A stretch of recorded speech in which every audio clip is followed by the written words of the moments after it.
alianzisha kanisa. Saidia. Si mimi najua, nakwambia. Sawa, toa andiko. Nakwambia mimi najua. Na andiko una. Mimi nakubali sio mimi. Kumsujudu ni sawa. Hebu fanya. Ni sawa. Fanya. Ni sawa. Fanya. Hapa sitafanya hapa kuonekana. Acha kuonekana. Kufundishana. Unafanya hivyo, unasujudu. Vipi sujudu hiyo? Ni kupiga magoti. Yes, alafu unasujudu. Vipi? Unajua mimi sifanyangi hivyo. Mbeleki. Sifanyangi. Mbe. Kumbe una ushuhuda wa Yesu. Niko na Yesu. Kama uko na Yesu anasema upeleke kichwa wapi? Wapi?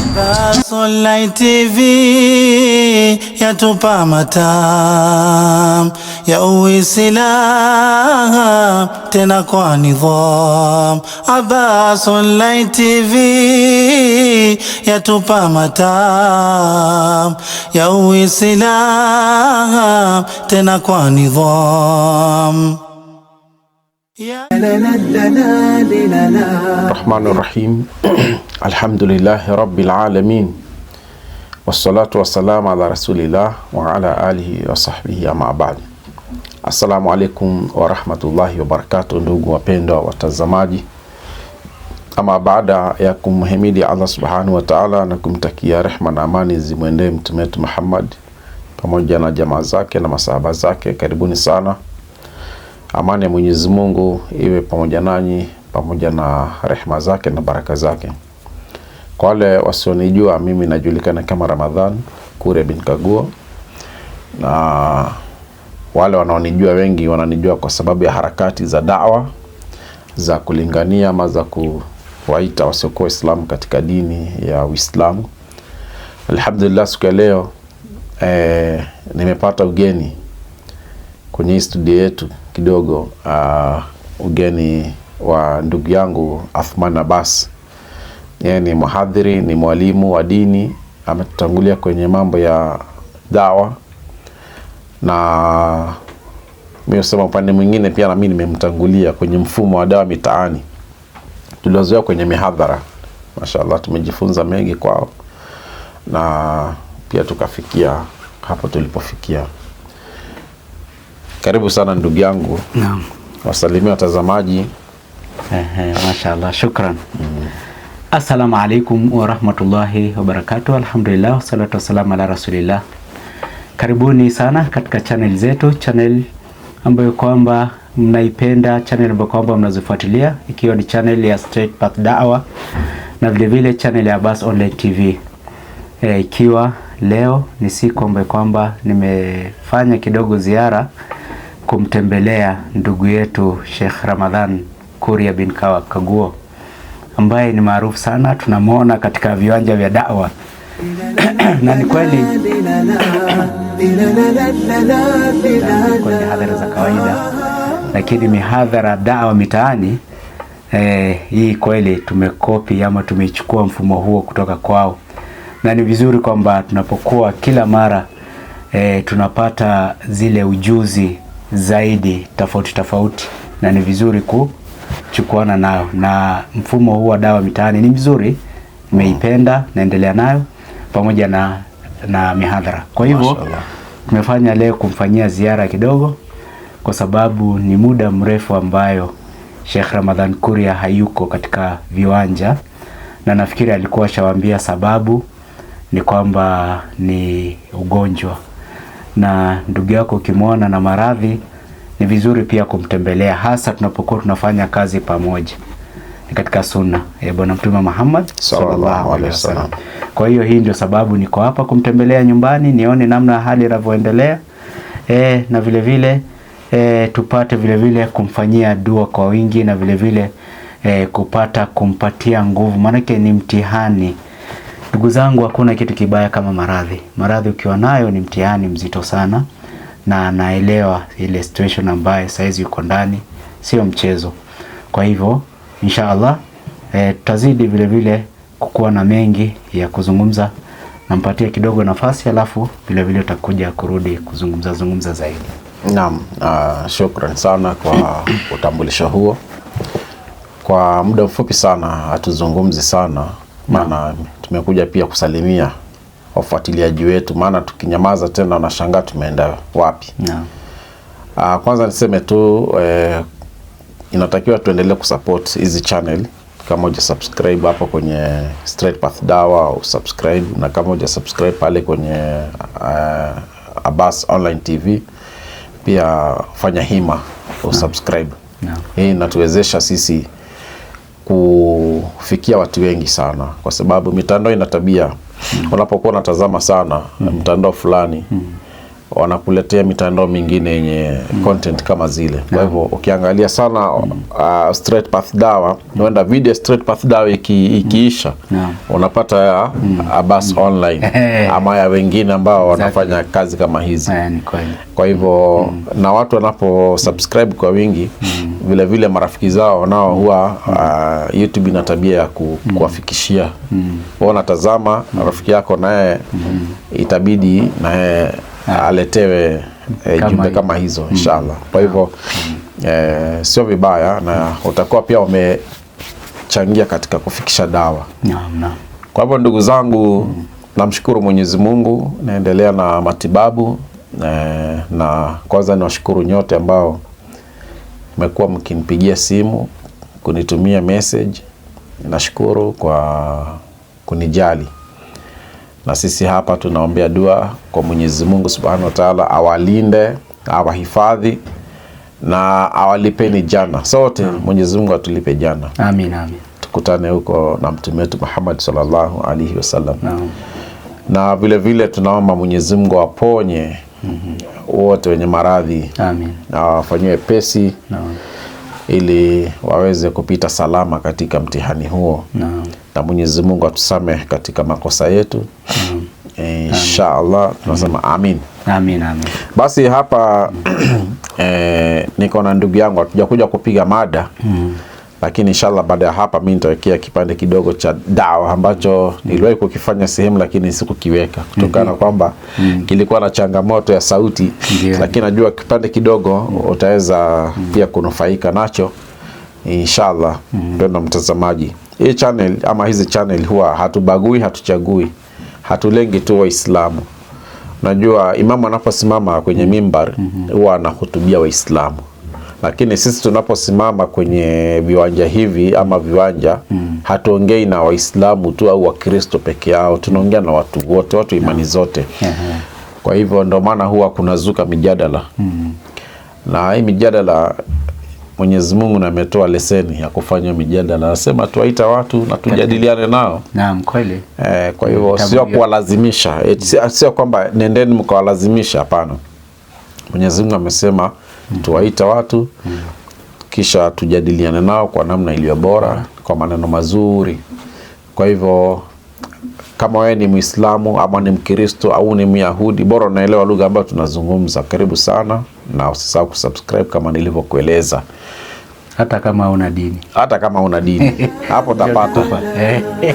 Na maswali yote ya dini naomba muweze kuyaleta hapo kwenye comments, kupiga simu. Naam. Kuna yale tunaweza kuyajibu hapo kwa hapo. Na mengine kama ni magumu inabidi turudi kwa mashekhe zetu au tunachimba vitabu. Kama vile hapa tuna kitabu kinaitwa Uislamu katika Mwangaza, Qur'an na Biblia. Na tutawaelezeni, tumekuwa tukikielezea hiki kitabu. Ni kitabu ambacho kimekuwa ni msaada mkubwa sana kwa watu ambao wanajifunza elimu ya mjadala. Watu wengi niuliza, nikitaka kuwa kama nyinyi kuongea na watu wa dini zingine nitajifunzaje maandiko? Yaani hiki ukiwa nacho hiki kitabu inshallah kitakusaidia kuanza namna ya kusemezana na watu. Na ujue ni maandiko yapi yanafanana ama yanashabihiana katika Qur'ani na Biblia. Yaani kwa sababu kama kilivyo anwani yake hapa, Uislamu katika Mwangaza, Qur'an na Biblia. Ukichukua Biblia unaweza kupata Uislamu wote huko. Kweli. Biblia ukiwa utaichukua ukaisoma Taurati, ukaisoma Zaburi, ukaisoma Injili, bila kuifungua Qur'ani, usome maandiko namna yalivyo, Uislamu uko kule. Unaweza kupata vile vile. Mambo madogo tu, labda swala ipo lakini namna ya kuiswali inaweza kuwa tofauti kidogo. Kwa kuwa sasa Mtume Muhammad sallallahu alaihi wasallam alipotumwa akaja kuikamilisha ile dini. Na maana Mwenyezi Mungu akasema al-yawma akmaltu lakum dinakum. Kwa hivyo wapendwa watazamaji, dawa inaendelea. Kuna wale ambao wako kwenye viwanja na kuna wale ambao wako kwenye misikiti na kuna wale ambao hatuwaoni lakini wana msukumo mkubwa sana kuhakikisha kwamba hii dawa inafika na hawachelewi. Naam. Wasema kama ni petroli wanaweka. Na sisi ama niseme mimi sinaga ile ubaguzi. Ndio. Dawa tunashirikiana na yeyote ambaye anataka kushirikiana nasi, kwa hivyo tunawakaribisheni hata wale ambao mnataka kujifunza dawa. Naam. Njooni kwenye viwanja. Wengi wamejifunza mashallah na wanafanya hata kama haweki kwenye channel lakini wanafanya. Iko wengi. Na tunaona matunda. Watu wanasilimu kila siku. Na pia niseme kabla sijampisha ndugu yangu, wale ambao mmesilimu na hujapata kanzu yako, wasiliana nasi hapo. Sio vibaya ukapendezea ukiwa umevaa kanzu, kofia, ndio, abaya. Maana kuna dada zetu pia wamesilimu wengi lakini hawajapata mavazi. Viko vingi. Naam. Na vitabu pia ya swala. Vitabu vya namna kuswali vipo vingi ambavyo pia tutawaonyesha. Ndio. Sio vibaya jipatie kitabu. Na pahali ambapo utafika ukute labda lugha inakuwa ngumu, unapiga simu tu unaelezewa. Naam. Ndio, mashallah. Nafikiri tumemsikiza Sheikh Ramadhan Kuria. Na nilivyoambia azma ama nia kuja hapa ilikuwa kumtembelea. Ni mgonjwa na kuna kitu ambayo hatujagusia. Na ningependa pia nigusie kwa wale ambao kwamba watufuatilia. Maana unajua tukizungumza kuna watu wazaona kama mambo mazuri, lakini si hivyo ndugu zangu, kwa sababu Sheikh Ramadhan amekaa ndani kwa muda mrefu. Na tukumbuke kwamba ukiwa na maradhi tunajua ni mtihani, lakini mtihani wenyewe ukija una sababu. Kama Mungu anakupenda na anakupa mtihani. Kwa hivyo pia tunasema alhamdulillah, maana mtihani ikija na sababu mbili. Kwanza ni Mungu kunyanyua daraja na pili kufutia katika baadhi ya makosa. Kwa hivyo kuna mitihani zaidi hapo, ni kwamba mtu pia akiwa na maradhi anahitaji matibabu. Matibabu sio free. Matibabu ni gharama ndugu zangu. Matibabu ni gharama. Na hasa kama inayomsumbua saizi Sheikh Ramadhan, mtatizo kubwa, maana kama ni mgongo sio kitu rahisi ndugu zangu. Hiyo ndio kila kitu. Ikiwa utaweza kutembea, ikiwa utaweza kufanya kila kitu, mgongo ndio ambao kwamba ukiwa mzuri utaketi, ukiwa mbaya hata utalala. Na hii ndio inasumbua muda mrefu, anakuwa anapotea. Sasa kwa wale ambao wangeweza kumsupport Sheikh Ramadhan, namba zake ziko. Kwanza kuna njia mbili. Njia ya kwanza ni kama alivyosema Sheikh Ramadhan, ni kupitia kitabu hiki. Hii imechukua muda mrefu kukiandika. Na wallahi ina masomo mengi. Nishakisoma kitabu chote wakati Sheikh Ramadhan akiitoa. Sijui ni mtu wa namba ngapi, lakini katika wale wa mwanzo kunipatia kopi yangu kipindi hiyo tukiwa Isli, alinipa moja, na pia vile kuna Sheikh anaitwa Abdurrahman kule Isli moja. Kwa hivyo alitoa vitabu hivi akatupatia, na nimekipitia chote nikakisoma. Wallahi, kwa yule mtu ambaye anapenda kufanya kazi ya da'wa, wengi wanapenda kitabu hiki. Ukisoma ukakiweka katika kichwa, maana da'wa ni kichwa tu. Ukiweka yale maandiko katika kichwa, bas unajua Muislamu hitaji mambo mengi. Muislamu katika njia ya haki, huyu unataka explanation kidogo na maandiko chache ya kusupport ile explanation. Na hapa iko kila kitu. Ningependa kumsupport kwanza Sheikh Ramadhan. Tafuta kitabu hiki, tunaweza kipataje kwanza? Hiki kitabu na yuko karibu. Maana Nairobi utampata. Hata kwa wale wako mbali wananunua. Kuna watu wanaagiza kutoka Marekani, Uingereza, ndio Warabuni, na vinafika. Naam. Sema gharama nayo inakuwa juu kutuma. Lakini kwa ndugu zetu ambao wako hapa Kenya, Tanzania na Uganda, tunatumia mfumo wa basi. Na vinafika kwa wakati tena haraka. Mashaallah. Siku hizi hata kuna njia mingi sana. Kuna hiyo basi, kuna ile nyingine inaitwa parcel grid. Ukiweka pale iko Kenya mzima. Kama ni Kenya hata hakuna tabu. Tanzania itaweka kwa basi. Gharama yake ngapi kimoja? Hiki gharama yake huwa ni shilingi 1000 ya Kenya. 1000 ya Kenya. Na ni kwa ajili ya kusupport dawa. Naam. Na gharama zingine kama saizi unajua mimi ni mtu wa kujituma. Naam, ndio.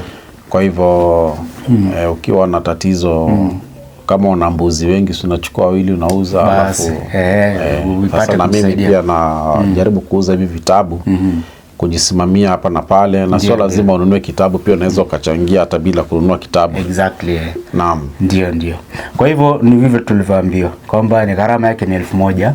Hiyo inauliza hiyo 1000 ya Kenya ni shilingi ngapi ya Tanzania? Kama 20,000. 20,025. Tuseme 20,025 sana. Sawa. Alafu kuna wengine kutoka nje kama ni wanasema riali.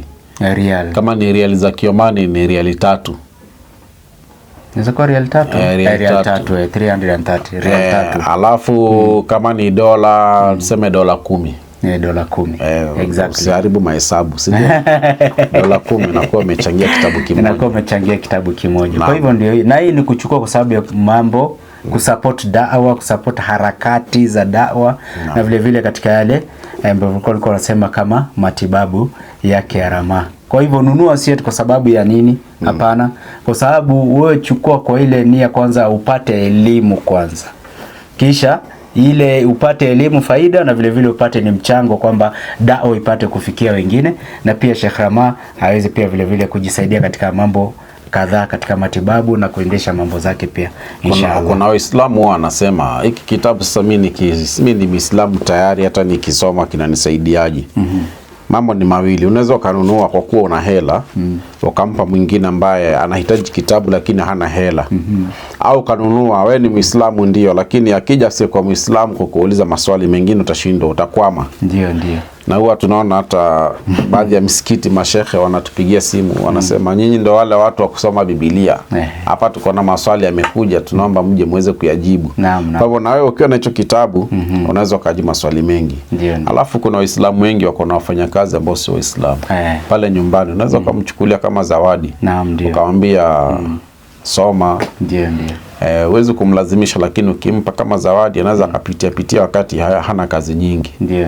Kwa hivyo nafikiri na si maswali hayo unasema wacha kusema iweza kusaidia kabisa. Kuna wakati tumeenda muhadhara sehemu za Wajia, kwa mtu akatuuliza muhadhara umetuletea sisi hapa tuko Waislamu, tutafaidikaje na muhadhara huu? Swali gumu hilo. Lakini ameuliza sisi kama Waislamu tutafaidika nini? Tunafaidikaje? Unaona Kwa hiyo ni katika mambo yanakuja mbali. Lakini naye watu wanapata faida wewe ukapale kusikiliza muhadhara, ile muda unaopata unaipita pata thawabu. Lakini acha nikwambie. Naam. Sio kwamba tunasikiliza mawaidha kwa kuwa tuyajui. Naam. Mwenyezi Mungu amesema ukumbusho unafaa waumini. Naam. Kwa hata ule muhadhara mnapowatajia watu tu kuhusu Mwenyezi Mungu. Yani ama kuamrisha mema. Unaambiwa hakuna khairi kubwa katika mikusanyiko mingi isipokuwa katika mambo mangapi? Matatu. Moja wapo ni kuamrisha mema. Na kukataza yale maovu. Ndio. Au kuamrisha watu kutoa sadaka. Au ile islah baina nas. Kusuluhisha mita watu wamekosana na nini, ukahubiri amani na nini. Kwa hivyo dawa yetu inagusia nyanja zote hizo. Kwa hivyo hata kama wewe ni imamu na una elimu kubwa kutuliko, lakini kuna kitu kidogo pia tunaweza kuwa tunajua ambacho hukijui. Ukikaa pale unaweza ukatoka na pointi moja. Unajua hata mtu ambaye unaona kama akili yake haiko timamu, akizungumza kwa dakika 20 huwezi kosa neno moja, pamoja na kuwa hayuko timamu. Huwezi kosa neno moja la kuchukua katika maneno yake. Kweli? Naam. Ni kweli. Kwa hivyo so nafikiri nimeongea iko point moja. Waislamu ni kwamba msupport channel hizi, msupport da'wa, na hasatan kwa wakati huu support mzito ambao tunahitaji nafikiri ni kwa Ramaa. Namba ataweka yako pale inajulikana. Kwa sababu ya matibabu na hali yani ile matibabu yake nafikiri inahitaji gharama iko juu kidogo, ashawaelezea. Kwa hivyo namba yake mtaiona pale juu, mtatumia namba yake katika kusupport, ili kwamba unajua tunasikia vibaya katika kazi ya da'wa ni kama mpira. Ikiwa mtu mmoja anakuwa weak, pia kuna pata kwamba inalema. Kwa hivyo pia maombi yetu na dua yetu ni kwamba Mwenyezi Mungu ampe shifa haraka, ili kwamba arudi katika uwanja wa da'wa. sehemu napata mbo kwamba walikuwa wanacheza ni sehemu kubwa, walikuwa wanafuatilia ni wengi. Kwa hivyo unapokuwa pia sisi wenyewe pia tuhisi kwamba na mimi nitafanyaje kumuonesha kama Ramana mimi ni ndugu yake na karibu yake, hasa katika wakati kama huu. Ni kipindi mzuri ambaye kwamba support, ili kwamba anapopata ile support mzuri pate matibabu ya haraka mzuri, arudi katika uwanja, tuendelee katika shughuli zetu za dawa, itakuwa vizuri sana. Hii ni tena pamoja na matibabu. Ukiwa huendi sasa shughuli zako za kila siku tena, najua kuna vifaranga wanahitaji tena ndio hiyo kuletewa chochote. Ndio hiyo, kuna faranga, mambo ni mengi. Ukiwa umelala kuna mambo mengi sana ambayo yanakuwa mazito, lakini iwapo utaweza kusupport kwa kununua kitabu hiki, unaweza kununua hata vitabu 10. Ndio. Na Sheikh Abbas atakuja atavichukua, ataingia uwanjani atagawa bure. Mwingine atakuja atavichukua. Unaweza kununua hata vitabu 100, vitabu 200. Na inshallah ukitaka ripoti yake utapewa tu inshallah. Kwa sababu mambo mengi watu tunafanya, tuna rekodi kwa ajili ya kuonesha watu kwamba kazi imefanyika.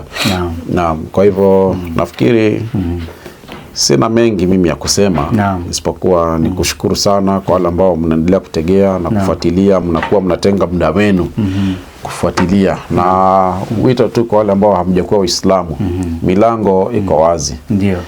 Milango iko wazi, unaweza kusilimishwa popote pale ulipo. Maana kila siku wanapiga simu, wanasilimishwa. Exactly. Leo kuna mtu amenipigia simu kutoka Kenol. Ndio. Anasema kwamba amesilimu baada ya kufuatilia channel yako, baada ya kufuatilia channel ya Salim Dawa, baada ya kufuatilia channel yangu. Ndio. Anasema amekuwa anaisikiliza na akawa mwenyewe ni kinyozi. Akawa akiwa ananyoa, anafanya kazi yake ya kinyozi, pia anawekea watu wanasikiliza. Wanasema alikia Waislamu, wanasema kweli.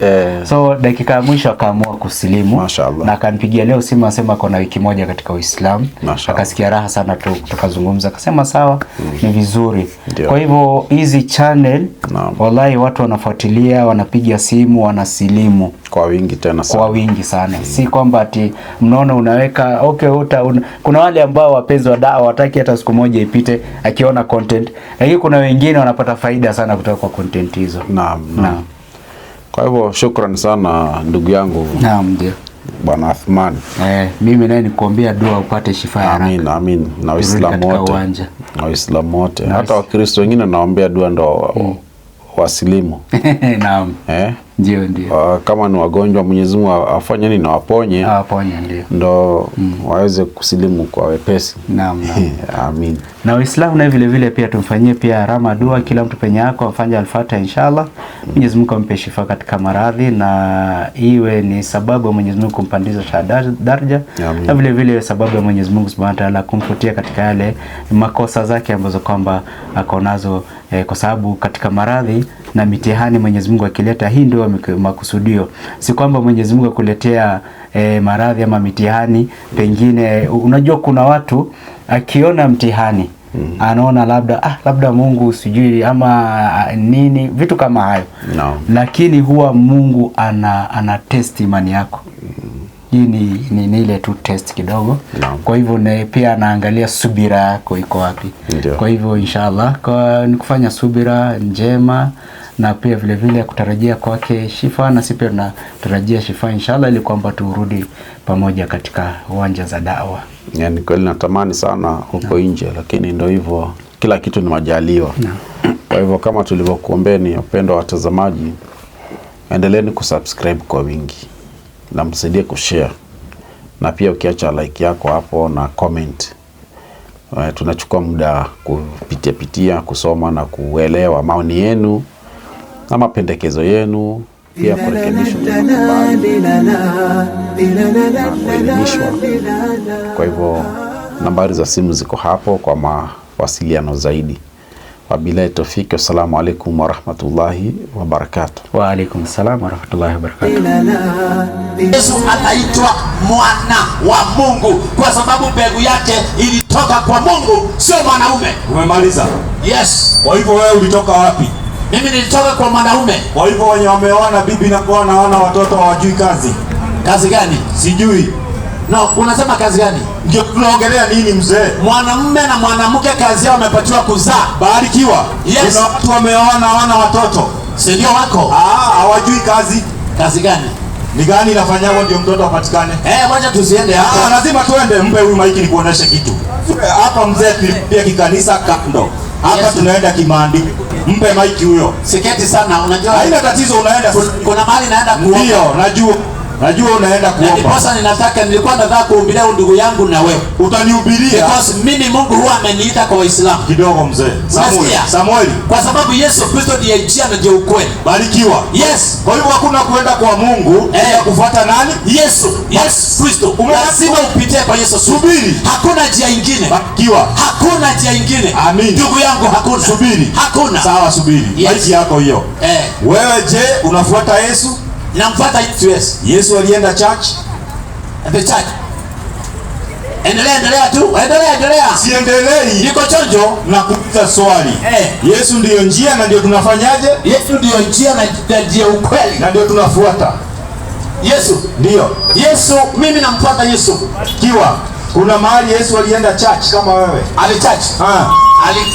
Wakati ule unaharibu maneno, rudi hiyo speaker. Unajua, wacha nikwambie tu. Rudi tu hapo kwanza. Hapo. Wacha nikwambie ndugu. Number 1 wakati Yesu alipokuja hakukuwa kanisa. Ati hakukuwa nini? Hakukuwa kanisa. Yesu ndiye alikuja kuanzisha kanisa. Tusaidie hilo andiko. Haya, na Yesu wakati wa Yesu walikuwa wanaabudu masinagogi. Barikiwa sana. Masinagogi. Barikiwa. Sinagogi. Barikiwa. Yes, lakini hakuwa anakuja kwa sababu ya sinagogi. Alikuja kuanzisha uabudu mwingine. Hapo mimi sina shida. Yes. Kwa hivyo umekiri mbele ya umma, Yesu hajawahi enda wapi? Yesu ndiye alianzisha kanisa. Wapi andiko? Tusaidie. Yesu ndiye alianzisha kanisa. Tusaidia. Si mimi najua, nakwambia. Sawa, toa andiko. Nakwambia mimi najua. Na andiko una? Mimi najua. Chukua maiki hapa. Yesu Kristo ndiye mwenye kanisa. Chukua maiki, mpe maiki. Mzee wangu Samueli, mimi wakati ulichukua maiki nilikuambia tu mambo ya kanisani na msikitini tumeacha huko. Hapa tunaenda na ushahidi na maandiko. Ukisema Yesu kaanzisha, lazima utoe andiko. Sisi si unatupeleka kienyeji. Au tupeleki kienyeji kama uko kanisani. Sisi tuko hapa kwa ajili yako, vitabu viko hapo. Ukisema kitu toa ushahidi. Bla bla, Kama ni imani yako kanisani, yangu msikitini. Kujitetea ni kotini. Policeman, statement unapeleka police station. Hapo ni maandiko. Huwezi kusema ati Yesu kaanzisha nini wakati hakuna. Na umesema Yesu kaenda sinagogi. Hebu mfungulie sinagogi, Biblia inasema ni nini? Angalia. Angalia Samuel. Si wewe umetuambia Yesu alienda sinagogi. Biblia inasema sinagogi ni nini? Samuel. Angalia hapa hivi maneno. Unajua ulinitoa kwa timing, umenizungusha, umenirudisha. Wewe umeokoka na uko na dhambi. Wewe huwezi okoka. Uko na dhambi rafiki yangu. Wewe dhambi umejaza kibao, utaokoka vipi? Maana ya kuokoka yenyewe tunaangalia ni nini? Sababu wewe unataka tupite, sisi hatupiti. Kama ni church tumekaa, inachoma. Injili ya Yesu inachoma. Ndio maana tuende kijana. Sinagogi. Sikiliza mzee Samuel. Sinagogi maana yake ni nini? Msikiti wa Wayahudi. Mpe mic. Biblia. Yes, sema. Biblia inasema sinagogi ni nini? Ni msikiti. Kumbe wakati wa Yesu kaingia wapi? Msikiti. Lakini Samuel anaendaga wapi? Mimi naenda kwa kanisa ile alianzisha. Asante. Kwa hivyo wewe na ni kama bangi na nani? Sijakuita. Wacha nikwambie, unajua wakati wa Yesu, Yesu kwanza ile dini alikuta ni Islam. Yani barikiwa. Na wacha nikwambie, na hiyo ndio ilimtesa Yesu kabisa. Na kumsulubisha. Nini hiyo? Na kukataa mambo yake. Yesu Kristo. Kuna kitu nataka unieleweshe. Yes. Tuangalie kufa kwa Yesu ama mwana wa Mungu. Kwa sababu wewe unataka vitu zote mara moja. Haiwezekani. Twende na moja tumalize, tuingie kwa nyingine. Haya, mwana wa Mungu. Barikiwa. Yes. Kati ya Mungu na Mariamu aliyezaa Yesu nani? Ni Maria. Mariamu ni Mungu ni mtu? Wacha nikwambie. Jibu swali. Haya, wacha nikuulize. Jibu kwanza swali. Uliza. Mpe maiki huyu sikiliza. Hapana, ngoja uliza kwanza maiki. Nitakujibu. Unampe nakupa. Unasema maiki yako mpe huyo kidogo. Umesema Maria na nani? Mpe maiki. Haya. Mpe. Samueli, mimi unanifunja kifua yenye si kifua yenyewe sina, utanifunja nini? Nivunja nini? Unakumbuka ile andiko Ibn Abbas inasema kama ana jambo la kusema, Ayubu 30 na ngapi? 37:23. 37. Hebu angalia hiyo. Ayubu. Yes. Ama 38:3 Ayubu. Samueli ananifurahisha ambia wakati wa Yesu kumbe kulikuwa kuna Uislamu. Yani Samueli anatufurahisha kumbe kabla ya ugala Samueli kujiita Mkristo, Uislamu ulikuweko rafiki yangu. Kwa hivyo kuja hapa kudanganya ati Muhammad kaja na Uislamu na kuanzisha uongo. Kumbe kabla Muhammad hajakuja Yesu Muislamu. Soma hiyo. Ayubu ngapi? 38. 3. Ndio. Haya, nimefika hapo. Anasoma, sikiliza sasa. Sikiliza, inasema kwa kazi. Basi, jifunge viuno kama mwanamume. Na mimi naona Samueli ni mwanaume. Kabisa. Naona. Maana ndio nitakuuliza neno, nawe ufanyeje? Nawe niambie. Mpe chombo.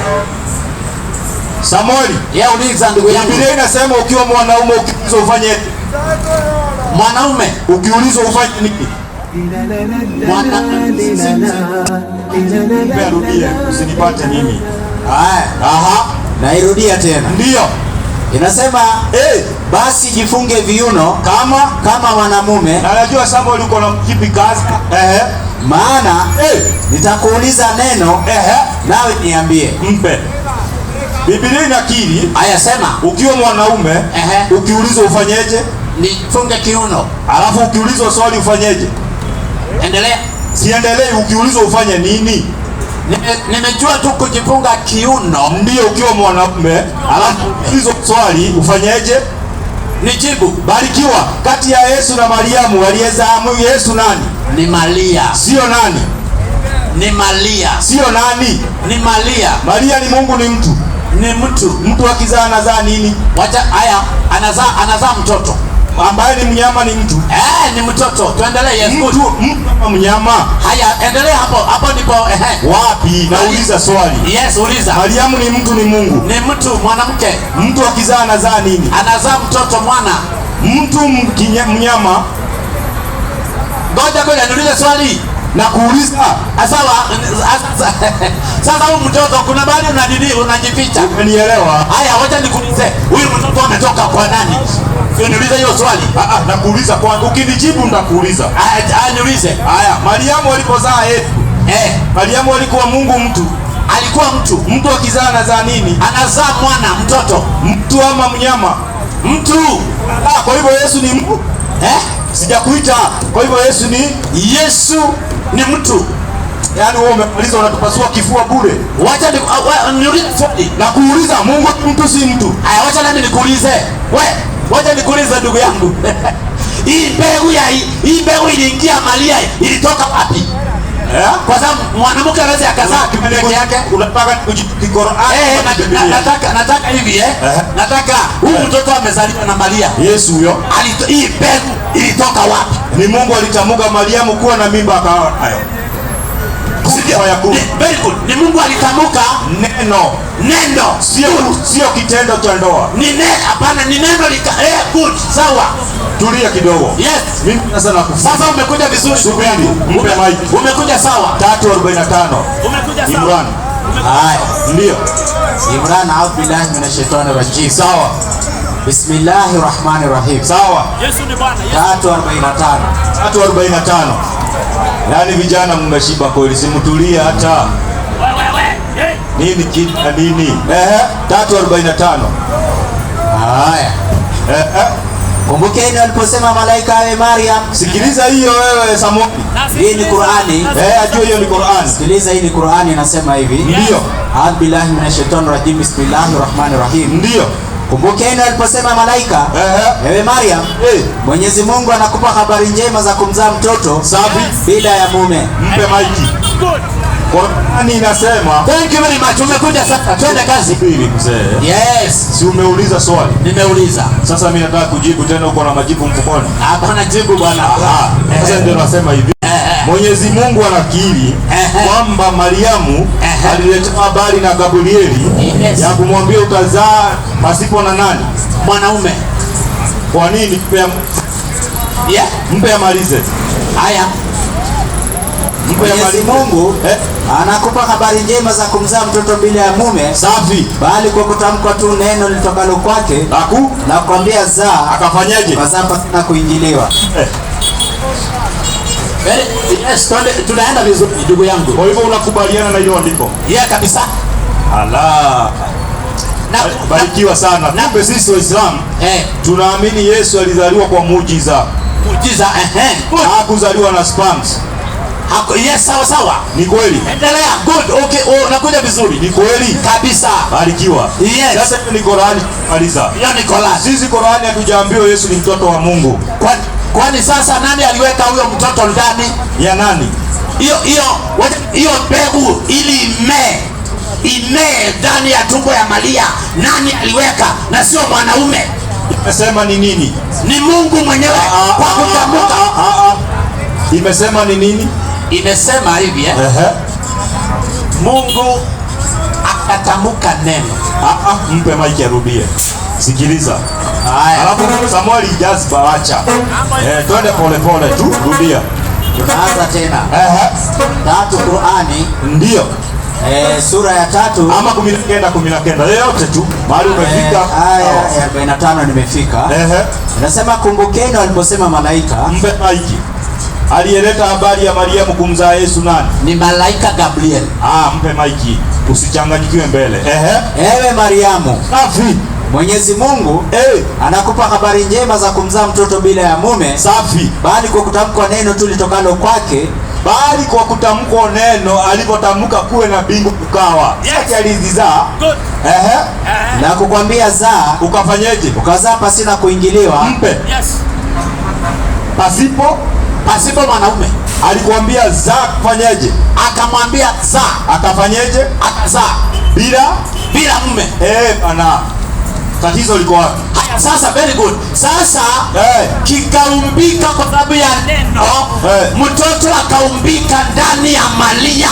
Hatuna tatizo. Yes. Sasa wewe wewe ni neno, si neno? Mimi mimi sio neno. Mpe maiki. 1:17 Yakobo. Una hakika si neno? Muache, si mimi bora nishamwambia Samueli mambo ya kikanisa tumeacha. Hapa tunaenda na ushahidi. Kabisa. Evidence. Tuendelee. Twende. 1:17 nzuri, anzia 1:17. Kila kutoa kuliko kwema, safi, na kila kitolewacho kilicho kamili, sawa, kutoka juu hushuka kwa Baba wa mianga. Safi. Kwake huyo Mwenyezi Mungu hakuna kubadilika. Sikiliza kwanza Samueli, kwa Mungu abadiliki, ati leo ni mtu, kesho ni mnyama. Hapo vile. Hebu mpe, unakubali hiyo? Nakubali kabisa, Mungu abadiliki. Mpe huyo sasa. Yes. Usikuja kuniambia baadaye Mungu ni mwanaume.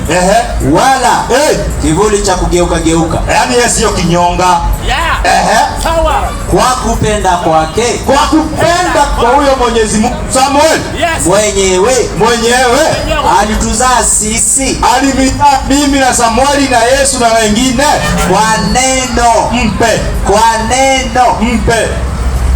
Yes. Samueli na mimi na Yesu tumefanyweje? Tumezaliwa kwa neno. Na nani? Na Mungu. Kwa hivyo Samueli, bila Mungu kusema Samueli azaliwa na mama yake, angeazaliwa? Haya, very good. Umenyelewa swali. Jibu swali. Sasa nakujibu. Narudia. Ninakujibu. Narudia tena. Ninakujibu na mimi. Wacha nirudie. Hujasikia? Haya, sema. Samueli. Yes sir. Na mimi. Na wewe. Na Yesu. Biblia inasema tulizaliwa na nini? Tulizaliwa na Mungu. Kupitia nini? Kupitia kwa mtu. Mpe maiki arudie. Samueli, sikiliza hapa, usiende sokoni. Nasema kila kutoa kuliko kwema, sawa, na kila kitolewacho kilicho kamili, safi, kutoka juu hushuka kwa Baba wa mianga. Ndio. Kwake, sawa, hakuna kubadilika wala kivuli cha kugeuka. Ndio. Kwa kupenda kwake mwenyewe. Sikiliza hiyo Samueli, kwa kupenda kwa Mwenyezi Mungu yeye tu alituzaa sisi kwa neno. Mpe. Yes, kwa neno. La nini? Kwa neno la kweli. Kwa hivyo wewe nikakuuliza kama Mungu angemwambia za Samuel, Samueli angezaliwa? Sio, angezaliwa. Mungu akisema. Kwa hivyo unataka kumaanisha si Mungu aliumba Samuel, sawa? Haya, wacha nikwambie. Niambie. Ndugu yangu Ndio. Hapa kuna ule mpango Mungu alipanga. Unaona kama mimi ni mwanaume. Ndio. Sawa sawa? Kuna ule mpango Mungu amepanga. Mimi ni mwanaume.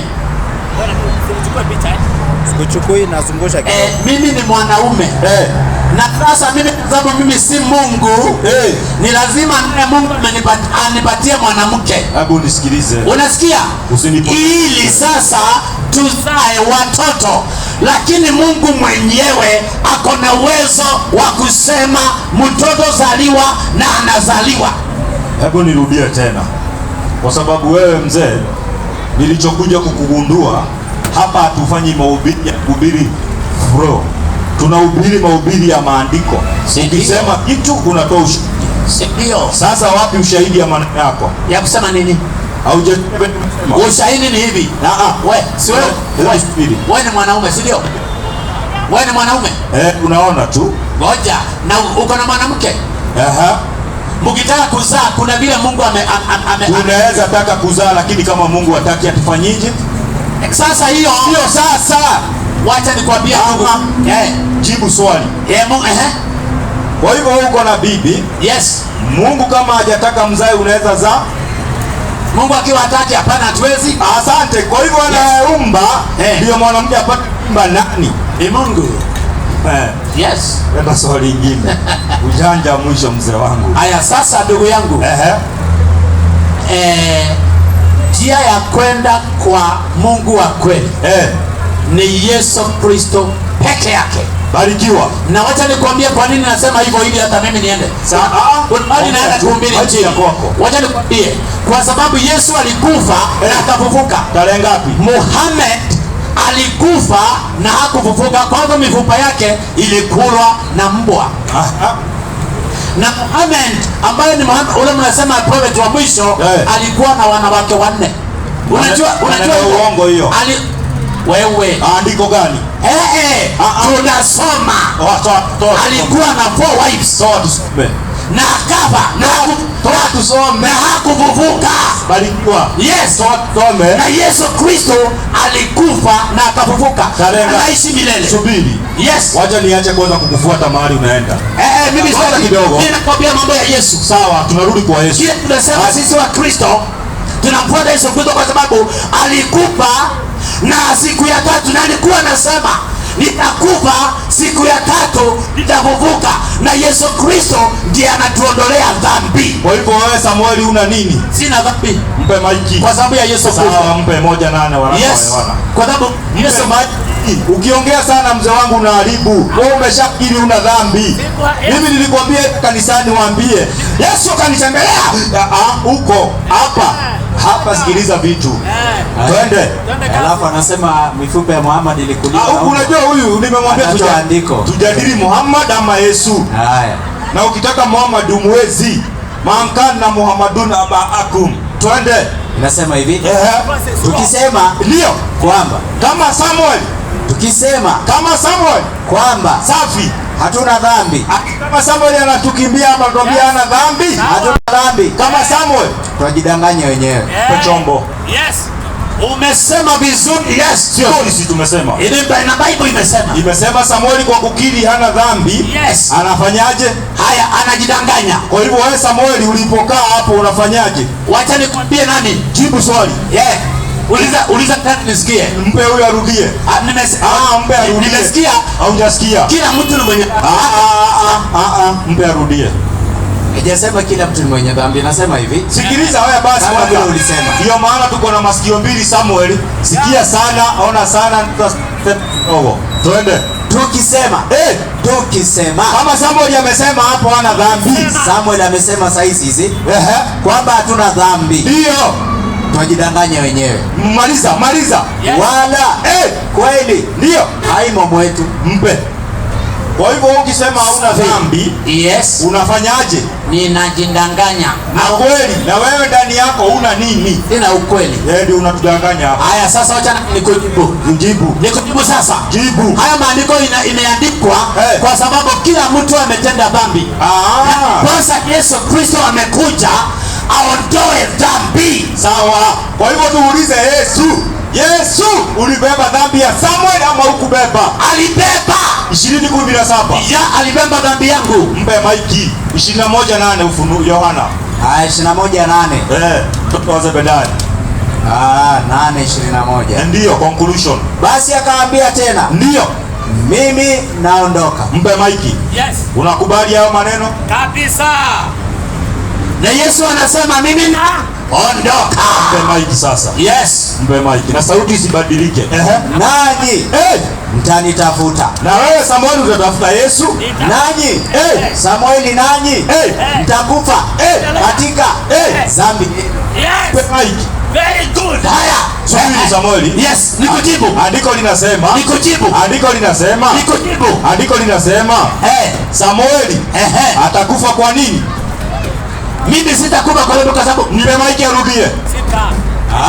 Hiyo Biblia wewe, sikiliza mzee.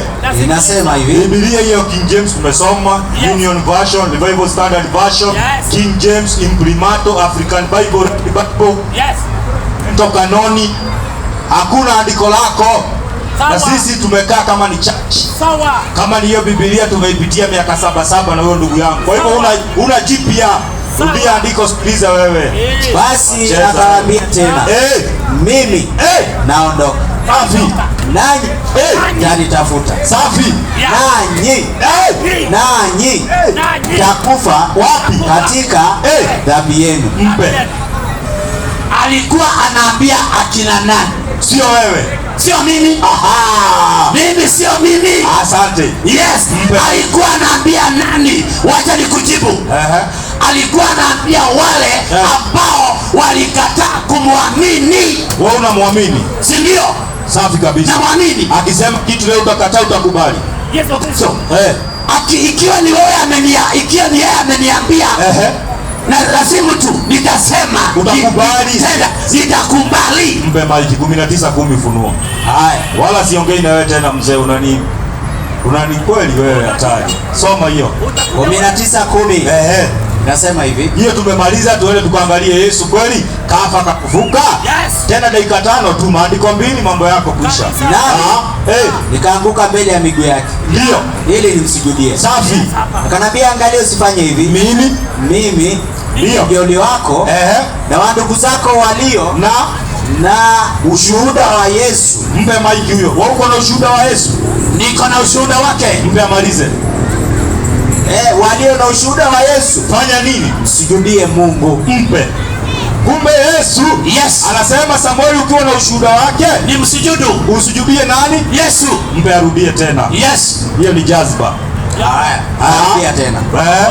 Nasema hivi. Nami nikaanguka mbele ya miguu yake. Safi. Ili nimsujudie. Ndio. Akaniambia, angalia, usifanye hivi. Ndio. Mimi ni mjoli wako. Safi. Na wa ndugu zako walio na ushuhuda wa Yesu. Msujudie Mungu. Mpe. Yes. Tunaambiwa kama uko na ushuhuda wa Yesu, umsujudie nani? Yeye. Nani? Yesu Kristo. Hapo imesema Yesu ama Mungu? Yesu Kristo. Imesema Yesu ama Mungu? Yohana. Hebu subiri wewe. Yes. Maandiko inasema usiongeze na usifanyeje? Hebu soma tena. Haya, nasoma tena. Cheza rafiki yangu wewe. Soma hiyo andiko. Inasema inasema, nami nikaanguka mbele ya miguu yake. Subiri ya basi. Rafiki yangu Muislamu. Muislamu. Wewe Muislamu ama Mkristo? Kuja karibia hapa nikuulize. Na wewe kaidie tukirale yana ngeidie uka.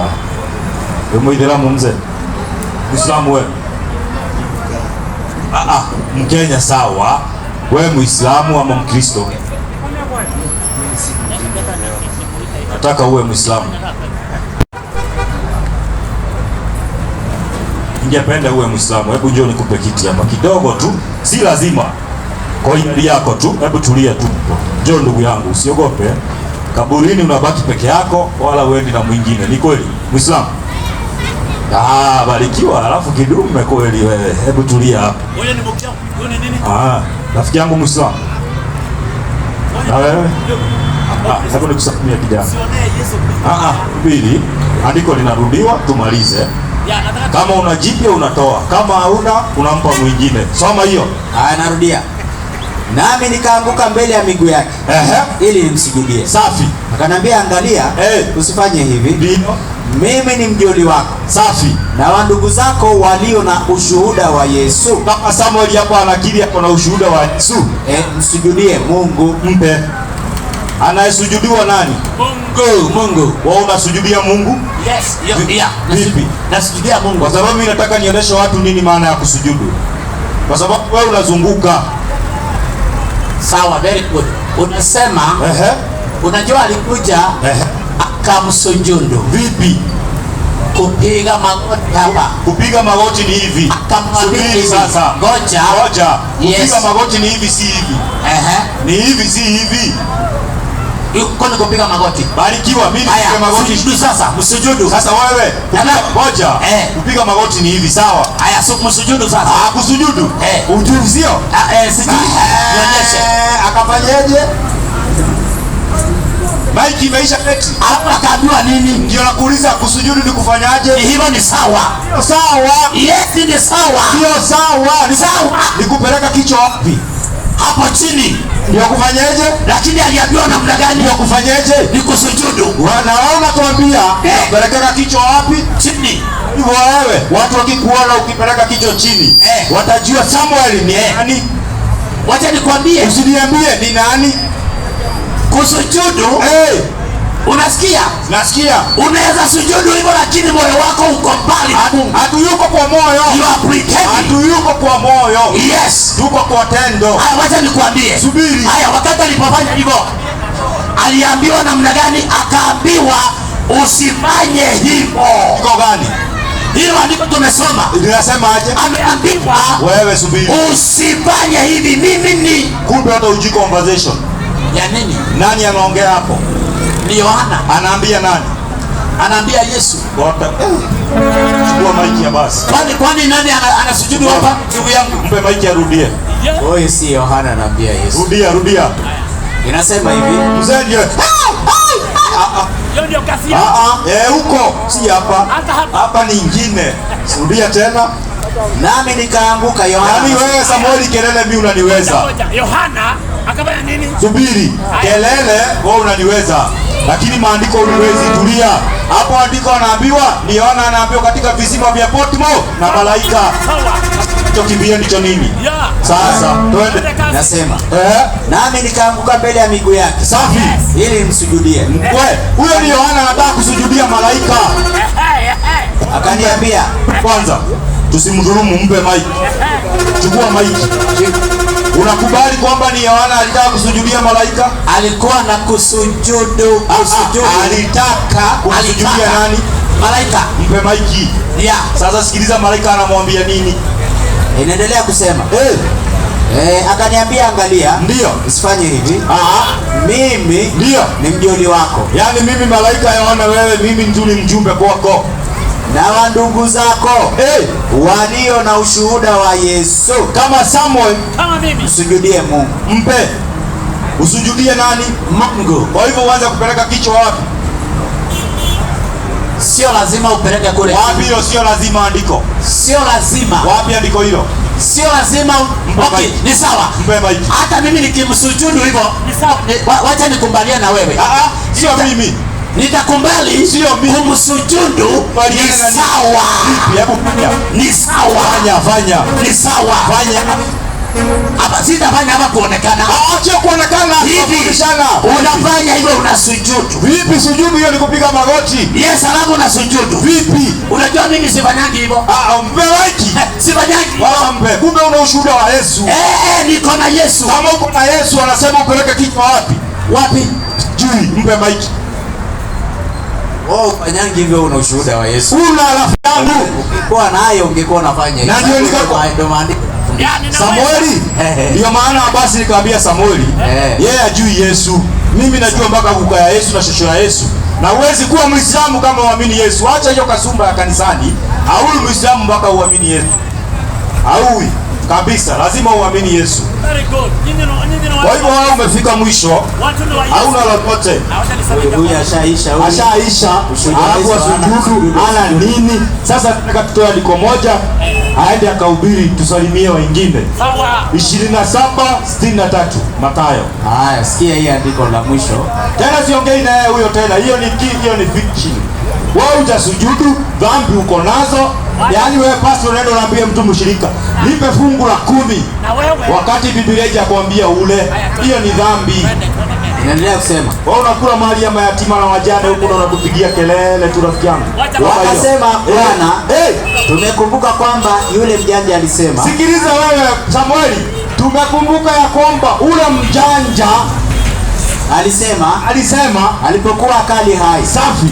Baada ya siku 3 nitafanyaje? Nitafufuka. Mpe mic. Biblia inasema nani huyo? Endelea. Kwanza Biblia inasema nani? Inasema yule. Nani? Yule ni mteule au ni nani? Mpe arudie tena. Kazi yake huyo achoki hiyo. Kumbe hujui ni nani? Inasema hivi. Akasema Bwana, tumekumbuka ya kwamba yule mjanja. Ule mjanja sio Yesu. Yule mjanja. Safi. Alisema alipokuwa kali hai. Ndio. Baada ya siku 3. Utaniambia nani alisema baada ya siku 3 nitafufuka? Mpe. Very good. Sasa wewe ndugu yangu, wewe my friend, bila kusikiliza, tusome hapo mbele kidogo. Tunaenda mpaka 65. Hiyo ilikuwa tu kukuweka tu chaji uje. Wacha tuanze hapo mbele. Tujue ni nani. Mpe endelee. Kwanza arudi hapo. Ngapi? Arudi nyuma. Ngapi? Ulikuwa unasoma ngapi? Hebu soma hapo nyuma. Haya, nataka tena turudi juu.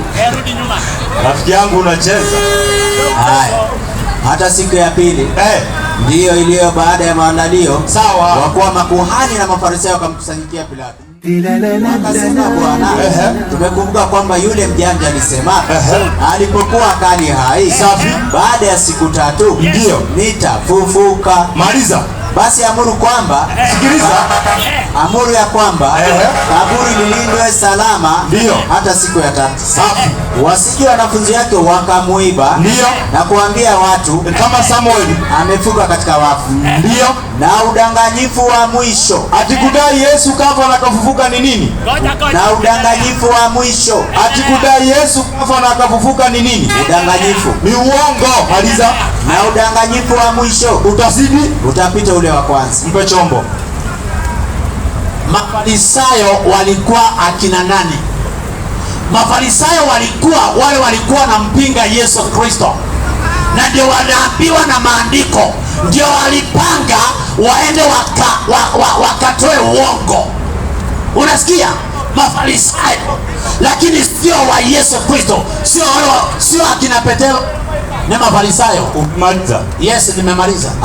Nasema kaburi la Samueli ama langu lichungwe?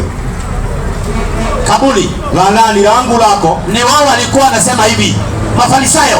Nataka uende usome vizuri ujue ya kwamba Mafarisayo walikuwa wanampinga Yesu Kristo. Unanielewa ndugu yangu? Nasema hivi. Unasikia ndugu yangu?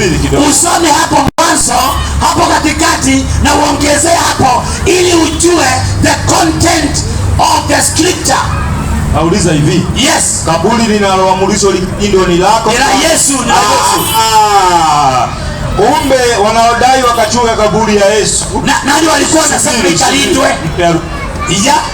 Ni Mafarisayo wale ambao walikataa Yesu, wale walikuwa wanampinga Yesu, ndio walikuwa wanasema mambo hayo. Mpe kelele, nilikuambia unaniweza mimi. Kelele unaniweza, lakini maandiko uniwezi. Soma hiyo. Kelele nimekupa nafasi hiyo, lakini maandiko una lolote. Uja kwa Yesu. Haya, ni sauti tu ya kubabaisha. Kwa nini ukifika kwa nyumba utishi bibi chai na hiyo nguvu? Soma hiyo. Nasema hivi. Anatuita kwa Yesu, lakini ukuwe na ushahidi wa kutosha. Rudia 64. Sinaona wewe mwenyewe unavunja tena, twende huko. Basi sasa tunaenda mahali yenye mwenyewe tutaanguka kwa shingo. Tena watuambia kujenga tuharibu pamoja. Hatuwezi. Basi amuru kwamba kaburi lindwe salama hata siku ya 3. Mpe. Kaburi la nani? La Yesu. Mpe maiki. Wasije wanafunzi wake wakamuiba. Mpe. Nani watakuja kuiba mwili? Nani walikuwa wanasema? Nani watakuja kuiba? Huo ni uongo ulikuwa unaongewa na Mafarisayo. Ya, si tumesoma hapo mbele. Wacha kusimama na kamstari katikati. Rudi nyuma usome katikati na hapo vizuri ili uelewe maandiko. Biblia inasema, mpe maiki. Mpe. Biblia inasema kila andiko lafaa kwa nini? Kila andiko lafaa nini? Linafaa kutufunza. Kila andiko ama kila maandiko? Kila andiko. Ngapi? Kila andiko. Ngapi? Kila andiko. Ngapi? Moja. Mpe maiki. Yes. Mpe maiki 64 rudia. Alafu turudi huko nyuma. Tusome andiko. Hapo nyuma andiko. Andiko. Yes. Samueli, maiki yako kwako. Unajua wewe Samueli, usiwe mjanja rafiki yangu. Ikiwa umefika mwisho, sawa. Mimi siwezi kukuja mahali wewe ujui. Wewe unakataa Yesu live hadharani. Yesu anasema usujudu, wewe unapiga domboro na rap. Wewe huwezi sujudu. Utasujudu vipi wakati kanisani kuna kiti? Twende. Inasema hivi. Basi amuru kwamba kaburi lilindwe safi, alama hata siku ya 3. Wasije wanafunzi wake wakamuiba. Ndio. Na kuambia watu amefuka katika wafu. Mpe. Wasije wakaiba nani? Nani alikuwa anasema hayo maandiko? Sio akina Petero, ni Mafarisayo wampiga Kristo. Ndio walikuwa wanatoa uongo. Sawa. Walikuwa na Mafarisayo walikuwa wanaambiana wafanye nini? Yes, wanasema wafanye nini? Wanaeleta uongo. Mpe maiki. Tito 3:9. Haya, Tito 3:9. Ndio. Tito. Wewe mzee una jipya. Hiyo hata nimekubip tu.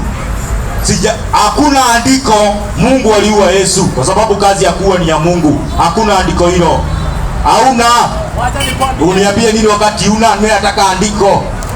Andiko gani Mungu alitoa Yesu roho? Kwa sababu kazi ya kuua ni ya Mungu. Na Biblia inasema mtu yote aliyesulubiwa amelaaniwa. Wewe unakuja kutuhadithia hapa mpe amelaaniwa. Sisi wakati wa Uislamu tunakataa. Yesu hawezi laaniwa. Alilaaniwa ili tupate baraka. Ukiwa na nani wakati wewe dhambi unazo? Sasa hizi unakula sadaka ya wenyewe na ni ya mayatima. Soma hiyo. Yesu alitoa. Tito 3:9. Hata kelele, sikiliza hiyo Tito 3:9, Paulo mwenzako huyo. Wewe umenipigia kelele sana mzee. Nimekupa chance bado kelele, una jipya. Soma hiyo. Haya, ngoja kidogo tu. Soma hiyo tumalize. Nashangaa sijafungua hiyo kitabu siku mingi mpaka. Pastor, unajua nataka tuende kikanisa. Wewe tena una roho. Wewe pastor nakupa elfu. Sikiliza. Kwa Yesu. Sikiliza Samuel. Kwa Yesu. Abasi. Yes. Naam. Huyo Samueli mimi nampa 10,000, lakini pia jina ya Roho Mtakatifu ni nani? Haya. Unababaisha wewe. Jambo. Tito 3:9. Sio wewe. Mtu yote wa kanisa aniambie Roho Mtakatifu jina yake nani? Soma hiyo. Lakini maswali ya ufuzi jiepushe nayo. Ndio. Na nasaba. Na magomvi. Safi. Na mashindano ya sheria. Safi. Na mashindano ya sheria. Kwa kuwa hayana faida, tena hayana maana. Mpe. Biblia inasema mashindano haina nini? Hakuna mashindano. Mpe maiki sasa. Kama hakuna mashindano, rudia andiko hilo tumalize. Haya, wacha nami niende sasa. Kabla uende tumalize. Si umesema si mashindano? Yes, si mashindano. Umesema hujakuja kushindana. Waliosema kaburi lindo lako ni la Yesu. Ni Mafarisayo. Ndio, kaburi la nani? La Yesu. Basi mpe. Yes. Mpe, malizia. Kumbe unajua ni la Yesu. Wewe vipi? Kumbe ulikuwa unakimbia tu. Yaani muda wote. Yaani hiyo muda wote tu ulikuwa unazunguka. Zunguka. Utamka tu ni Yesu unakataa. Hakuna kitu. Inasema hivyo. Kwani hiyo damu ya Yesu mpaka leo 2022 haijaisha? Basi amuru kwamba kaburi lilinde salama hata siku ya 3. Kuna swali rafiki yangu. Wasije wanafunzi wake wakamuiba. Ndio. Na kuambia watu wamefuka katika wafu. Safi. Na udanganyifu wa mwisho. Yaani huo ni uongo, ni udanganyifu wa mwisho. Utapita ule wa kwanza. Mpe chombo. Kumbe ni udanganyifu utapita ule wa nini? Udanganyifu gani? Wa kudai Yesu kafanyaje? Alikufa msalabani. Akafanyaje? Na akafufuka. Ni nini? Si uongo, ni ukweli. Mpe rudi tena. Mafarisayo. Mafarisayo. Mpe. Wanasema ni uongo. Haya, wacha asome mbele. Haya, mpe. Hatutasimama kwa hiyo andiko peke yake. Turudi nyuma. Mpe. Inasema na udanganyifu wa mwisho. Acha basi. Hebu mpe huyo wandubi. Hiyo kazi atufanye. Mpe huyo mwingine wa kofia tusimdhulumu, nimsalimie. Chukua maiki rafiki yangu. Kidogo tu. Unaitwa nani rafiki yangu? Wilson Chege. Wilson Chege. Karibu sana. Mimi ni Muislamu rafiki yangu. Wewe Muislamu kwa sababu iwezekani Mungu ni mmoja, njia ziwe mbili. Hata tukitangaza na helikopta. Rafiki yangu. Anasemaje? Nakupa, tulia mzee. Tulia tu. Unajua wewe tatizo lako, nimekutolea andiko, Biblia inatukataza kubishana. Kama au bishani, umekiri kwamba Mafarisayo ndio walisema kaburi lilindwe, mwili usibiwe. Wasikuje kutudanganya wanafunzi wa Yesu kwamba Yesu kafanyaje.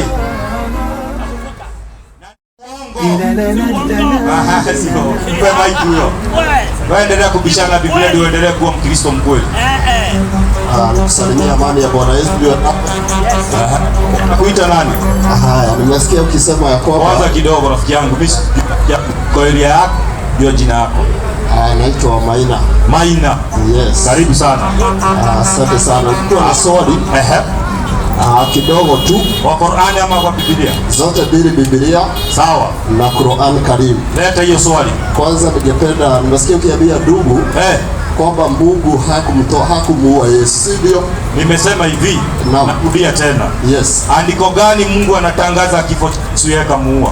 Asante sana. Nataka unisomea Yohana 3:16. Haya, mpe. Alafu unimalizie na Qur'an kisa niende. 9 ngapi? 3:16. Qur'an ngapi yani? Qur'an ni 5. 55. Mia wa idha qala Isa bin Maryam. Hiyo ndio. Haya, mpe maji. Wama hiyo isiyo idha qala 3:16. 3 kwa maana jinsi hii Mungu alipenda ulimwengu hata akamtoa nani? Mwanawe pekee, ili kila mtu amwaminie asipotee, bali awe na uzima wa milele. Mpe chombo. Swali la kwanza ni kwamba Mungu aliupenda ulimwengu hata akamtoa mwanawe wa pekee, sawa, ili kila mtu amwaminie asipotee, bali awe na uzima wa milele. Safi. Sasa kwa Mwenyezi Mungu kumtoa Yesu, alikuwa amtoe hivi bila kifo? Hapo labda utueleze. Hapo kwanza. Hiyo andiko umetoa 3:10 ngapi? Na 6. Imetaja Yesu akatoa mwana wake. Kwani kwa Mungu mwana wake ni nani? Wewe, hata wewe ni mwana wa Mungu. Hata Ibrahim. Kweli. Hata Yakobo. Kwanza kabla ya Yesu, akina Yakobo huko walishaitwa watoto wa Mungu kitambo. Naona uko na ujanja. Sina. Ni ujanja. Subiri. Mpe maiki. 31:9 Yeremia. Ama kutoka 4:22. Kokote kule pita mwanangu. Ama Yoshua 1:8. Kote tu pita. Ama Hosea. Sawa yote tu. Nimefika Kutoka 4:22. Umeiona? Nishafika hapo. Unaijua kwa Kutoka. Ukikosa kimbia tu 31:9. Unajua hii ni mpya, bado zinashikana peke yake. Haina tatizo, fika moja. 4:22. Inasema, naye mwambie Farao, Bwana asema hivi, ndio Israeli ndio ni mwanangu mimi. Mpe. Israeli nani? Ni mwanawe. Nani huyo Israeli unamjua? Israeli ni Yakobo. Unajua nilikuwa na maswali mawili. Tunaenda moja tumalize tuingie lingine. Nimesikia ukisema uko kabla ya kuingia. Mpe maiki arudie. Sikiliza bro. Hiyo ni naye mwalimu. Hiyo amesema ni ukweli. Anasemaje? Sijapinga. Anasemaje? Hata wewe ni mwana wa babako. Si kweli? Mpe maiki arudie. Sikiliza hiyo. Huyo ni Mungu anatangaza. Inasema hivi. Wapi Mungu katangaza Yesu ni mtoto wake? Wapi? Inasema tunakuja mzee huko kwanza, ni sehemu yako nikubomoe. Nawe mwambie Farao, Bwana asema hivi, ndio Israeli ni mwanangu mimi, ndio mzaliwa wa kwanza wangu. Mpe. Mzaliwa wangapi? Na sijapiga mwalimu. Mzaliwa wangapi? Nataka tuende kiusomi. Naenda bro. Umesema hivi, subiri, umesema hivi. Unajua tatizo lako, mimi nakufuatilia mpaka kitu yote hujatoa. Mimi najua. Wewe umesema hivi 3:16 ni Yesu. Nikakuuliza andiko hilo litaki Yesu. Ukaniambia hivi, sikiliza, kuna mwingine mwana wa Mungu isipokuwa Yesu. Nikakwambia kabla ya Yesu kuna wengine waliitwa watoto wa nani? Hiyo sijapiga. Kama hujakataa, Yakobo ni firstborn wa nani? Hiyo sija, hakuna kitu nimepiga. Jibu tu, kwani ukijibu kuna tatizo? Firstborn wa nani? Wa Isaka. Mbe arudie. Isaka tena. Isaka tena ni Bwana asema hivi. Bwana. Isaka hapo kwa Ibrahimu, hapa tuko kwa Yakobo, mwana wa Isaka. Bwana asema hivi. Ndio. Israeli, mzaliwa wa kwanza wangu mpe. Ukisikia wa kwanza, kuna mwingine? Mwalimu, najua mimi niko na maswali mawili. Tumemaliza, mimi nishakuelewa. Haya, hiyo nimekuelewa. Sasa nadhani ingie kwa Qur'an. Imeisha? Ya, na kwa Qur'an. 55. 57 hiyo ni yako. Mimi nataka 57. Sawa, mpe asome. 157. Qur'an. Wa makataluhu wa masalabuhu. Inasema na kwa ajili ya kusema kwao sisi tumeua Masihi Isa mwana wa Maryam safi mtume wa Mungu hali hawakumuua wala hawakumsulubu. Mpe. Ngapi? Endelea kusema. Bali walibebeshiwa mtu mwingine wakamdhani Nabii Isa. Na kwa hakika wale waliokutalifiana katika hakika hiyo wamo ya kumuua Nabii Isa wamo katika shaka nalo jambo hilo la kusema kauawa. Wao kabisa hawana yakini juu ya jambo hili la kuwa kweli wamemuua Nabii Isa, isipokuwa wanafuata dhana tu na kwa yakini hawakumuua. Sasa katika Qur'an tunaona kuna watu wanafuata dhana ya kwamba Nabii Isa sasa Yesu alikufa. Lakini kwa vitabu zingine za Kiislamu ambayo sina lakini iko nao mahali. Gani hiyo? Kwa Qur'an, kitabu cha Mayunga. Mayunga? Naam. Ni Qur'an hiyo? Hiyo huenda msomi misikitini. Sasa mimi nakupa ahadi kwanza mbele umma. Uchukue ahadi, kesho tutakuja nayo. Chukua ahadi. Nilikuwa namalizia na hii aya. Chukua ahadi, kesho utaleta Mayunga idai hivyo venye unadai. Chukua tu ahadi mbele ya watu. Sisi nataka unipe wiki mzima tuipambane. Wiki mzima mtihani, mimi natembea na safari mingi rafiki yangu, hapa ni siku mbili. Sasa ukinipatia kesho mimi sitatosha sababu hata siku 3 nakupa kesho full time. Naam. Hebu leta sasa hoja yako. Hoja yangu ni nzuri. Kwa sababu ya kusema kwao wamemuua Nabii Isa lakini hawakumuua. Sasa anasema ya kwamba hii dhana, unajua si Biblia sasa tunasoma, ni katika Qur'an. Ndio. Kati ya wewe na Muhammad nani amechanganyikiwa? Usemaje? Subiri, mpe maiki ya basi, mpe. Unajua rafiki yangu, haya imeanzia 157. Naam. Hoja yako umekuja kuweka haya ya 158. Uliambia mzee hivi nikiwa nimekaa pale, hata nilikuwa napita ya kwamba Yesu hakukufa. Sio mimi nilimwambia. Tulisoma andiko. Subiri. Tulisoma andiko la Mathayo. Na nikamwambia siwezi kutangaza kwa umma Yesu kafa wakati Biblia inasema mtu yote aliyesulubiwa amelaaniwa Mungu. Kweli siwezi kukali. Sikiza. Katika Mathayo 3 kama sijakosea 16. Baada ya Yesu kutoka majini katika ubatizo wa Yohana. Alafu wewe ulikuwa wapi Bwana mapema? Subiri. Nikupe dosi. Nipe. Katika kusoma kwa Yesu anasema ya kwamba sauti ikatoka mbinguni ikasema huyu ni mwanangu mpendwa wangu naye pendeza. Sasa hapa unasema katika 3:16 sasa si mwana wa Mungu. Andiko linasema, najua nataka kuboroga mahali lakini si borogi. Nataka tuende kihoja. Si umesema tuende kihoja? Yaani kiustarabu. Kiufundi. Hizo nikatano. Nataka tuende kifundi. Sababu tuna 5 sisi tunaondoka mpaka kesho tutakuja kwa ajili yako. Sasa sikiliza. Andiko linasema sauti ikatoka wapi? Mbinguni. Ni ya nani? Ya Mungu. Sasa nataka uniambie kama si Mwenyezi Mungu. Sasa rafiki yangu. Ate ni ya nani? Sala ya Yesu inasema baba yetu uliye mbinguni. Bwana hadi mwingine yako huko. Sijakataa. Huyo ni Mungu, Mwenyezi Mungu anaishi mbinguni. Anaishi mbinguni? Ndio tunasema baba yetu uliye mbinguni. Sasa hapa sauti ikasikika kutoka mbinguni. Haijasikika. Ilitoka kwa wewe au nini? Hebu sikiliza. Nikumbushe jina lako. Maina. Kanisa gani? Kwa sababu nijue mahali yenye uko. Sasa kanisa bwana. Niambie kwani kama ni SDA unaogopa? Najua nataka kusema SDA lakini sawa. Mimi ni SDA. Sasa wewe unajua mimi huwezi kujificha. Ukikuja SDA Seventh Adventist Church ni ya Helen G. White kutoka America, Michigan. Huyo ndio mwanzilishi wa SDA. Hata mimi Uislamu nitakupa hoja. Haina shida. Mimi nakuenda hiyo njia. Mimi nakupa hoja. Nitaenda tu katika muhadhara huu. Lakini swali. Sawa, subiri. Enda kwa swali. Mimi naenda. Sasa tutapelekana. Mimi naenda. Nikwambie Muhammad alitoka wapi? Sawa. Unajua labda haujui. Ndio ni kwako ufundishe vizuri, tufundishane. Barikiwa. Sasa nataka tumalize. Naam. Sauti imetoka wapi? Mbinguni. Nasema aje? huyu ni mwanangu mpendwa wangu ninayempenda, ninayependezwa naye, ninayependezwa naye. Sasa nikakuuliza swali tu dogo tu. Naam. Wewe au hata maiki imekukataa? Nikataa.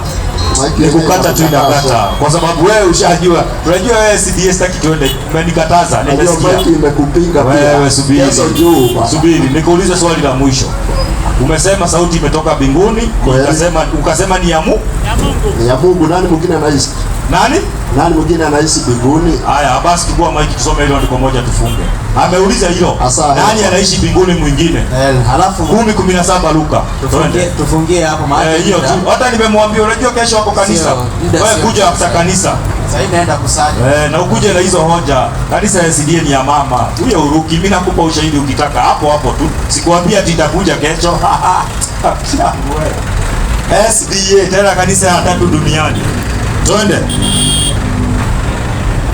Akumulikie simu yake hapo aone. Akumulikie tu. Haya, Luka 10:18. 10:18. Nasema hivi. Akaambia nilimwona shetani akianguka kutoka mbinguni kama umeme. Mpe huyo. Tena akamuona shetani akifanyaje? Unajua sasa unaongea mambo ya mwanamke, mambo ya tulikuwa mambo ya hoja. Sawa, hoja tumerudi. Biblia inatuambia shetani ametoka wapi? Naomba tukutane kesho tuongee hata Uislamu tujue mwaka wa 610 Uislamu ulitoweka wapi. Sawa kabisa. Sawa. Na kesho usihepe inshallah. Sasa hivi kwa sababu wewe mjanja kweli. Wachana na huyo mkasisi. Wewe umeona shetani anaishi alitoka mbinguni rafiki yangu. Kwa hivyo kesho kuja kupewa wengine 8 wako mbinguni. Na tunashukuru kwa hii kiwanja yenu chairman wa kutusimamia na nyinyi mbarikiwe. Kesho tuonane. Kesho turudi na huyu mwezi tafadhali. Ni kidogo tu tulizunguka. Kesho tuko full. Kwa saa 10 utatuona. Ukuje msabato, uache kwenda kanisa ya mama. Ukuje huku bro. Kuwe Muislamu kama Yesu kama Musa.